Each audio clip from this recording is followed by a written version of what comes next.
Compañeros, bienvenidos a la última sesión sobre ideales. La última sesión, claro, tiene que ver con los ejercicios interesantes que ustedes pueden hacer.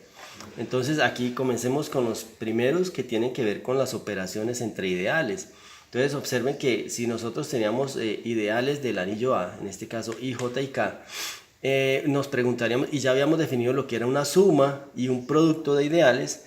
Es natural preguntarse si, por ejemplo, la suma de ideales es conmutativa, es decir, si I más J es igual a J más I.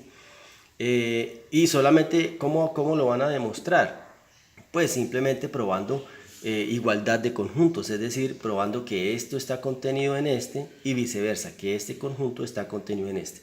Recuerden que en este tipo de ejercicios, en el 1, 2 y 3, no tienen que preguntarse si lo que está a la izquierda y a la derecha de la igualdad es un ideal o no, porque ya probamos que sí son ideales. Vea, I más J es un ideal, ya lo probamos. J más I también es un ideal. Acá, por ejemplo, en el 3, J más K es un ideal. I también es un ideal por hipótesis. Perdón, por hipótesis I es un ideal y J más K es un ideal porque ya lo probamos. Y el producto de estos dos pues también es un ideal. ¿Sí ven? Igual acá, este I por J es un ideal, I por K también es ideal, y la suma de ideales es un ideal. Entonces aquí el objetivo no es probar que son ideales, no, eso ya está probado. Lo que hay que probar es que esas igualdades se cumplen. Entonces aquí doble contenencia, en todos los casos doble contenencia. En el caso 1 y 2, observen que lo que se pregunta es que si la suma de ideales es conmutativa y asociativa. Y la 3 es solamente como para que ustedes tengan idea de todo lo que uno puede hacer con operaciones entre ideales. Pregunta si vale la propiedad distributiva. ¿Sí ven? Estamos definiendo un producto de ideales y acá una suma. Si se vale la distributiva, análogo al caso de los anillos. ¿Ya? Y aquí efectivamente esto es verdadero. Deben tener muy en cuenta que para probar esta doble contenencia, cómo son los elementos acá de este conjunto.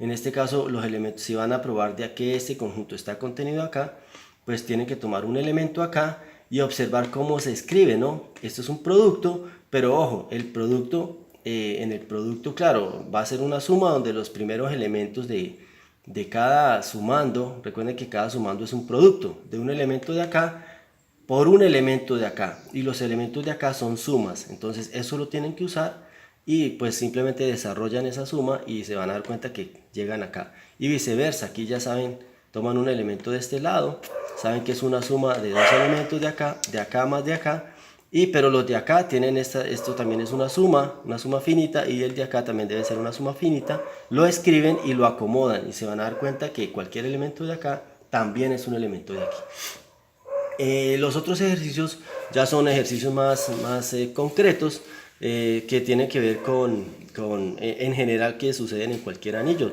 Si tomamos I, un ideal izquierdo del anillo A, definimos este conjunto A de I, que van a ser los R que están en el anillo, tales que R por X es igual a 0. Pero ojo, esta condición debe cumplirse para todo X que esté en el ideal.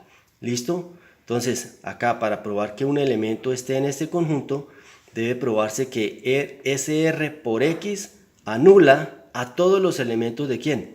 ¿Sí o no? SR, perdón, anula a todos los elementos del ideal I. Y lo que deben probar es que este conjunto es un ideal del anillo. Observen que acá lo que le dice a uno es que a partir de un ideal izquierdo cualquiera, podemos construir un ideal que sería este que está definido acá. Ya por la forma como está definido este conjunto, este ideal se va a llamar, en la teoría de anillos se conoce como ideal, el anulador del ideal I.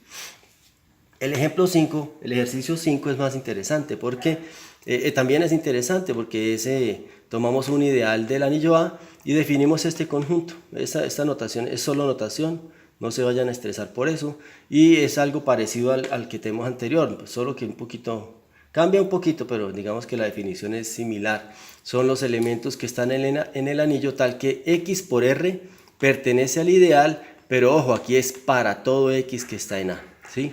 Entonces aquí deben leer muy bien este conjunto y entenderlo, ¿sí? Entender quiénes son los elementos que están en ese conjunto. Recuerden empezar con casos particulares, mirar si el 0 está acá y por qué el 0 está aquí. Con que entiendan eso ya les ayuda para seguir. Lo que hay que probar entonces es que este conjunto es un ideal del anillo A y ese conjunto precisamente contiene al ideal I. Es decir, este es un ideal que es más grande que I. ¿Sí ven lo interesante? Y también la otra pregunta que yo les hago es la siguiente. Si podemos generalizar el ejercicio 5, es decir, ¿en qué sentido generalizarlo? Observen que acá tomamos solamente I, un ideal de A. Pero entonces acá, digamos, ¿qué pasaría si en lugar de A, aquí en lugar de A, colocamos J? Es decir, tomamos dos ideales de A, I y J. Y definimos aquí J sobre I. J, dos puntos I. Este conjunto definido de la misma manera. Los R que están en A tal que XR está en I para todo X que está en J.